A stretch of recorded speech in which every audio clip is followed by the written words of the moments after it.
Students who have learning disabilities and difficulties in executive functioning skill frequently struggle to keep track of the things they need for schoolwork. For many of these students, explicit teaching of strategies for organization and planning, especially visual strategies, is essential to the learning process. This online professional learning video is a joint venture between the Ottawa Carleton District School Board and the Learning Disabilities Association of Ontario's LD at School project. Our goal is to teach educators and parents how using visual structure and supports can improve organization and planning in our students. In this video, you will learn the answers to the following questions. Why should I invest time in teaching organizational skills? How do I explicitly teach organizational skills to students with learning disabilities? And how can we help students with LDs transfer strategies from one situation to another? Students with learning disabilities, including those diagnosed with ADHD, often struggle with organization. Since organization is a key element of both learning skills and executive functioning skills, there can be a widespread impact for students who demonstrate lagging skills in this area. For example, a student struggling with organization may also have time management issues. There are two main types of organization that are important for student success, both in school and in students' lives outside of school. Cognitive or thought organization, which is required when students are asked to generate ideas, tell events in a logical sequence, or write sentences, paragraphs, or longer compositions. And physical organization, that is, organization of person, materials, and space. Organization is the foundation of all of the learning skills and work habits on the provincial report card. If a student is able to manage their belongings and space around them, they're more likely to be able to set goals, formulate a plan, and use the plan to reach their goal. As Amanda Morin describes on the website understood.org, the signs of organization and time management issues vary with age. What you see in preschoolers or grade schoolers may not be the same symptoms you see in middle schoolers or high schoolers. But at any age, kids commonly have difficulty keeping track of time, things, and information. For example, you may notice that a student struggles to start and finish tasks on time, or that she never has the items that she needs, including basics like her textbooks, notes, or phone. Students with organization issues may also struggle with remembering when school assignments are due, keeping track of materials needed to do a project or task, remembering to take necessary materials between home and school, or designating and using a specific space to store things. They may struggle with setting goals and making decisions, getting to school or other activities on time, estimating how much time is needed to do something, or going back to something after they've been interrupted. Fortunately, there are some effective strategies that can be used to address the organization, planning, and problem-solving issues our students with learning disabilities have, and they will help develop the foundational skills needed for time management too. The strategies presented here are based on the work of Sarah Ward and Kristen Jacobson of Cognitive Connections Therapy. This video will focus on two visual support strategies for getting organized, staying organized, initiating tasks, following through, and managing time. These are Match the Picture and Block and Box. The third strategy, which we are calling Same But Different, is both verbal and visual. It is used to help students make connections and transfer the use of strategies to new situations. All of these strategies can be used as accommodations that we implement for students, but over time, students can be taught to use and implement the strategies themselves in new situations. The importance of gradually transferring responsibility from adult to child or student will also be highlighted. When students have difficulty remembering the materials they need to bring to class, or steps of instructions they need to follow, teachers often try to support them by orally repeating these items. This will prompt some students, but the responsibility for remembering and organizing remains with the teacher. This graphic from educator, author, and speaker Richard Wells represents responses from 2,200 students as to which category they felt they were in when their teachers were explaining things to them orally. As this graphic shows, in any given class, 50% of students are actively or passively disengaged. Another 35% are trying to keep up and listen, but are only understanding part of what is being said and may be afraid to ask for clarification. A further 5% of students feel they already know what is being presented. Only 10% are confidently processing and understanding everything being presented. This is why, even though everyone has been told what to bring to class, many still arrive without needed items. Both students and teachers end up frustrated. Other teachers create lists and checklists as reminders for students. Sometimes these lists have pictures of the items to be remembered. This is a great first step and will be sufficient for some of our students. Others, however, need to see themselves and/or their environment in the picture. This leads us to our first strategy, match the picture. Match the picture uses a photograph of the student to support organization of body and materials, or a photo of an environment to support organization of space and materials. Using a picture of the student doing the task helps them see the future picture. They visualize themselves arriving completely prepared with everything they need for class. By using visual language and teaching our students to think, what will I look like if, or what will I look like when, we encourage future picture thinking, which is necessary for independence in organization and planning. This strategy helps them to mentally rehearse what they need to do in one setting so they can do it in another. It makes what they have to remember and organize concrete and more personally relevant. They see one whole picture rather than a list of discrete items because all of the items they have to remember are now anchored to them. Some students may be able to start with mental imagery, others may require a concrete picture to start and then work toward mental imagery. The idea is to take a picture of the student with everything they need for a particular activity. For example, if a student has hockey or soccer practice, you would take a picture of them wearing all of their equipment. If the student needs help getting ready to leave for school or getting to class with needed materials, you would take a picture of them with all of these materials. These pictures can be stored on smartphones and other devices, printed and posted where they do the activity, or inserted into luggage tags and attached to backpacks. The student uses the picture to match him or herself to it item by item. When the student has all the items that they have in the picture, they know they are ready to go, prepared with everything they need.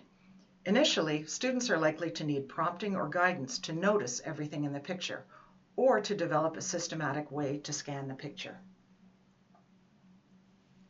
The Match the Picture strategy can also be used to help students organize their workspaces and materials. In these cases, students may not be physically in the picture, but their desks or lockers and personal belongings are. In this way, the picture is still anchored to the student.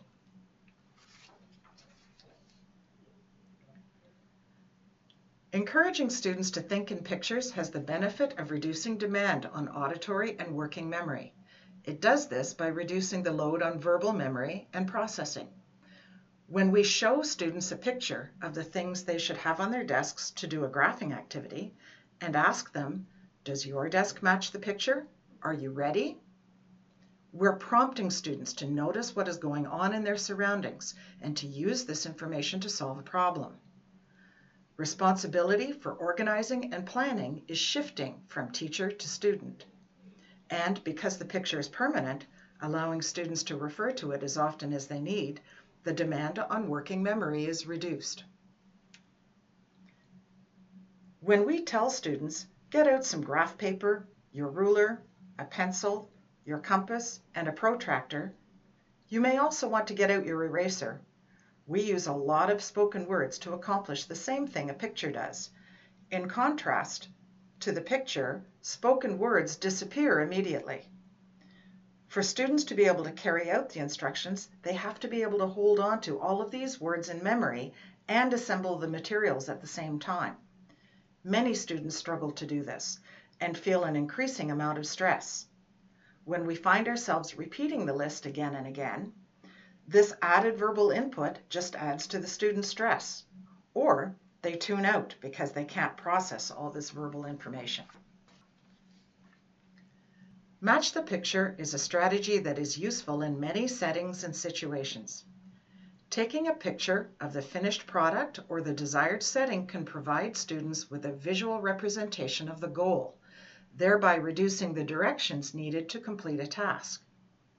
In addition, it encourages the student to see the big picture and see the space as a whole, rather than focusing on details in the space. For instance, a picture of a clean kitchen or bathroom at home can give the child the future picture of how the space, or big picture, should look when it's tidy. This will help them to organize their thinking and help them plan what needs to be done when they're asked to clean up. As part of shared practice, teachers can also have students help them label a picture or concrete visual to draw attention to important expectations, or as shown here, steps in a series of instructions. This helps move toward mental rehearsal.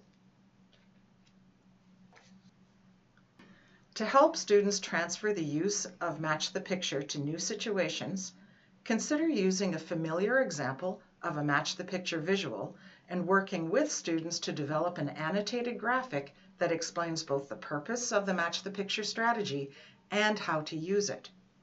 For example, if you've used a picture of a student's desk to show what it will look like when they're ready for math, ask students to write a caption for the picture that explains how they use it. This student explains, "First, I look at the picture to see what my desk will look like when I'm ready for math. Then, I put everything else out of sight." In the beginning, teachers can model the process for generating the caption using a Think Aloud. Over time, students can partner with the teacher to generate captions for pictures, then progress to generating captions for selected pictures with their peers, and finally, generate captions independently, or verbally explain how they use the visual support. We're applying the concept of gradual release of responsibility to this activity. The student is gradually taking on a greater degree of responsibility for explaining how they use the strategy until they're able to carry it out independently. Some students will be able to move through the progression of modeled, shared, guided, and independent activity more quickly than others, or may not need to go through all of the stages to achieve independence. Gradual release of responsibility supports differentiated instruction by providing multiple access points for students and allowing them to proceed at their own pace. The concept of same but different is used to help make connections in order to transfer the use of a strategy to other settings, situations, and people. In this case, it is used with the Match the Picture strategy in order to generalize or transfer the thinking process from a familiar task to a novel or problematic one. By teaching our students to think, "I've done this before. How is this task the same as that task? How is it different from that task?" We are tapping into nonverbal working memory and the use of mental imagery to organize, initiate, persevere, and self-monitor the completion of a task. At the same time, making these connections helps to reduce stress, increase motivation, and boost self-confidence. When students remember that they were successful with something similar on another occasion, they gain the confidence that they can successfully apply what they already know to this new or challenging situation. For example, if a student knows how to scan a picture to know what they need to be prepared for school or class, they can use the same process to scan a different picture to ensure that they're ready for swim team practice. Having students make explicit connections between similar situations or settings may help them use the strategy independently in a shorter time frame. The connections may serve the same purpose as modeled or shared implementation, allowing for guided or independent use in the new setting.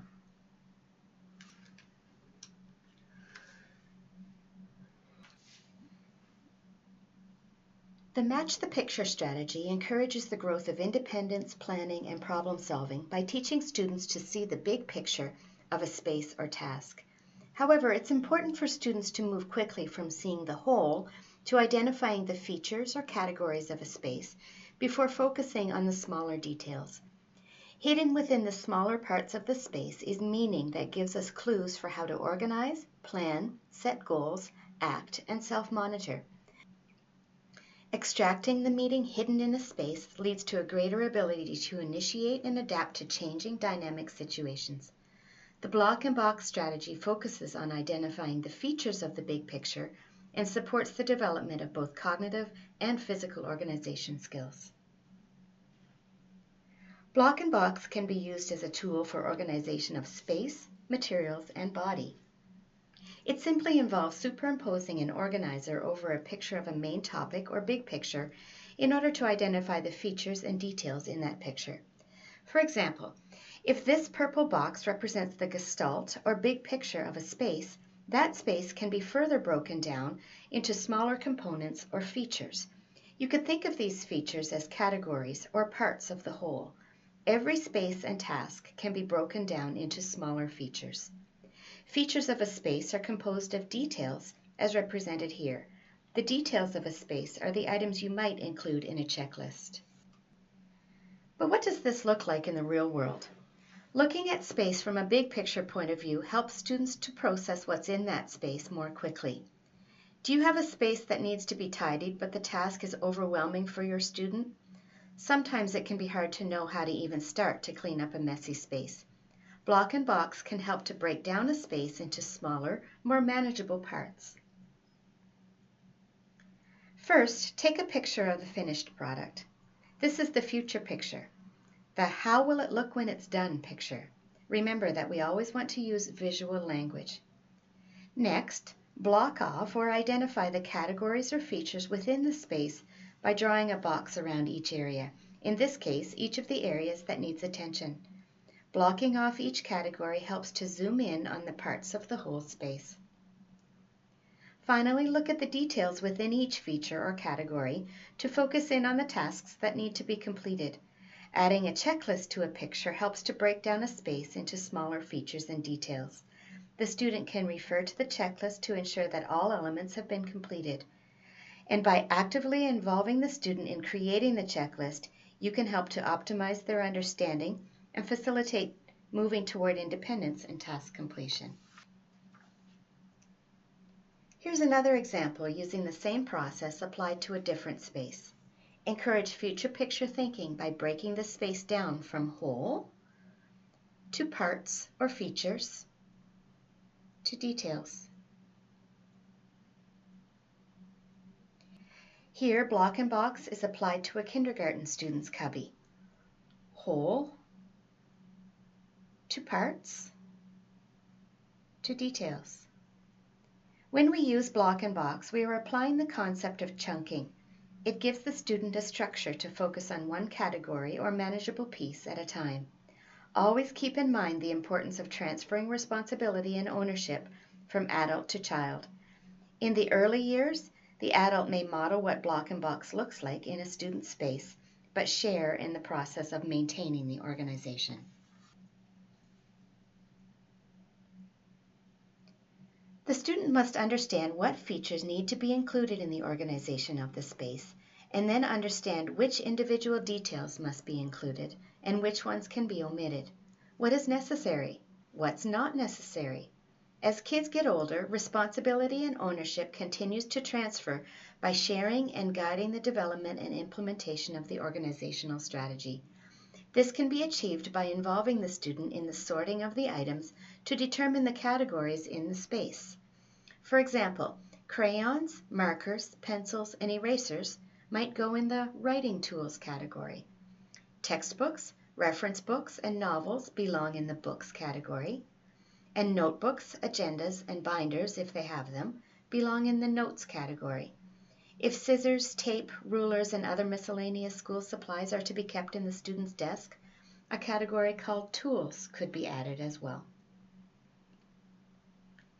As kids get older, the storage system for the items that they need on a day-to-day basis evolves from a desk to a locker. However, keeping a vertical locker organized is a different task from keeping a horizontal desk organized. To help a student move from a locker that might look like this to one that looks like this, they need to be prompted to develop a system for organizing their locker so that it will work for them. If someone does the organization for them, they will not be able to maintain it because they haven't been involved in the development of the plan. Once the plan has been developed, the space can be blocked into categories that are functional for the student, such as lunch, materials, footwear, and personal. As students get older, the materials they need for school will vary, so the home that they need to create to store these materials will also vary. For example, in high school, the features or categories of items may remain the same from one semester to the next, but the details or individual items within each feature will change. For example, the student won't need some of the items in the materials box, such as books for specific courses, but may need materials for gym instead. The student's locker can be organized in such a way as to reflect the features that will remain constant while allowing for the changing details. It's the visual picture of the blocked space in the locker that will allow the student to figure out what details or individual items must be included in which feature. Block and box is also a valuable strategy to help students organize their body and how they should look if they're ready for a task or activity. For example, for students who require more visual structure and support for organization for getting ready for school, block and box can be used to visually categorize materials and clothing required, as shown here. While memorizing a list of items required places a heavy demand on memory, teach students instead to organize items into categories, such as materials, body, and clothes. Having students do a consolidation activity, such as creating an annotated graphic that explains the purpose of block and box and how they use it, will help them to develop an explicit awareness of how the strategy helps them and possibly increase motivation to use it again in the future. This student has described the purpose of block and box by saying, "The boxes reduce the number of things I have to hold in my memory from 10 items to 3 categories," and has gone on to describe how looking at each box or category draws her attention to the things that she needs to have within that category. While teaching this strategy, it's important to emphasize how it can be transferred and generalized to other activities, settings, or challenging situations. Teach students to think about these two questions. What will I look like? And how is this task the same but different from that task? Then ask students to think about how can the process of blocking and boxing categories be used in the new situation? Will the categories be the same or will they be different? Which is easier, remembering 3 categories of items or memorizing a list of 11 items?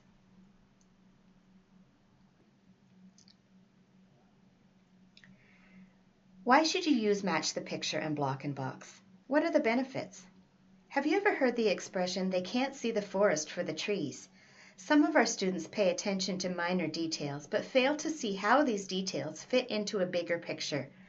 But it's the ability to see the big picture, or the forest, that allows us to process information quickly and to see how all the parts fit together as a whole.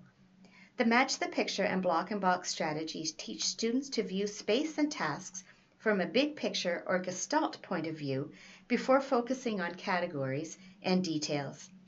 When we teach this whole-to-part thinking or top-down processing, we're helping to improve their speed of processing and reduce the load on working memory. So the take-home message of this video might be that match the picture and block and box are versatile strategies that can be used at home, at school, and in the community. Teaching students with learning disabilities to see the big picture and to group by feature and category helps them to organize their thinking, plan out tasks, and improve independence.